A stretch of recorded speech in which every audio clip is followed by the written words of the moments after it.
Hello and welcome to the channel. Be sure to share, like, and comment down below. And if you're new here, hit that subscribe button for daily videos on news and politics. Revealed: Democrats' national security scandal just erupts. You'll be surprised. As you most likely are aware, House Democrats have a wide range of issues that they get a kick out of the chance to stow away. Obviously, corruption is a piece of the package that comes with being a DC swamper.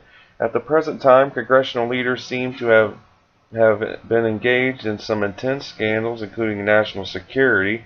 What's more than even attempting to conceal it from some of their caucus members, there is no major no-no. It says, be that as it may, now that the story and report are out, and a few Democrats are asking why they were not conscious of this critical data.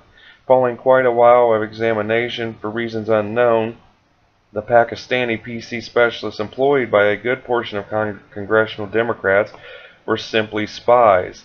In any case, just a couple of these House individuals realized the examination was about cybersecurity breaches.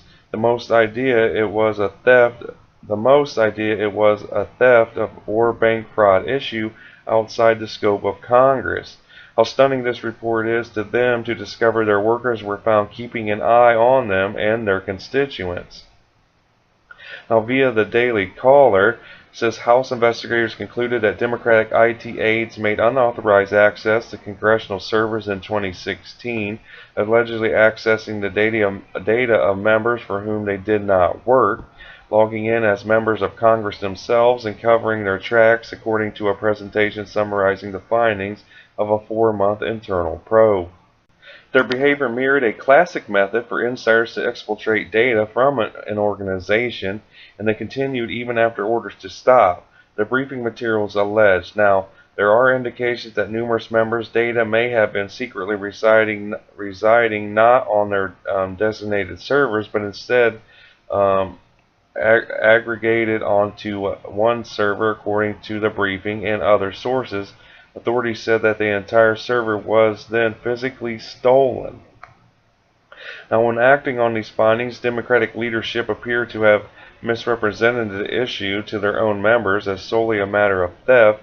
A comparison of the investigators' findings with Democrats' recollections and a committee's public statement shows that the leading 44 Democrats to not conduct protective measures typically taken after a breach, including informing constituents whose personal information may have been exposed. The Democratic administration was hesitant to try and concede their mishap of driving their caucus to enlist this group of spies, and they covered it up, and it enlightened everybody. The examination was regarding theft and bank fraud. Hence, an ever-increasing number of individuals wound up noticeably influenced by the security breach, including constituents. Now it says, here is the one thing that uncovers to us that a caucus civil war is erupting. It says the statements of numerous Democrats indicate that the Democratic staff of the House Administration Committee and other House officials may have withheld information about cybersecurity breaches from members who employed the suspects and appear to have misled them about the basic nature of the investigation.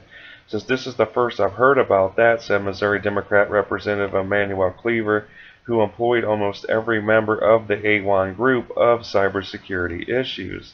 Says, the only thing I'm aware of is that he's being charged with bank fraud. Democratic Representative Jacqueline Castro, who employed Jamal and is a member of the Intelligence Committee, told the DCNF, do you have evidence that there's anything more than a bank investigation? If someone's given you a document to that effect, please give it to me, he said.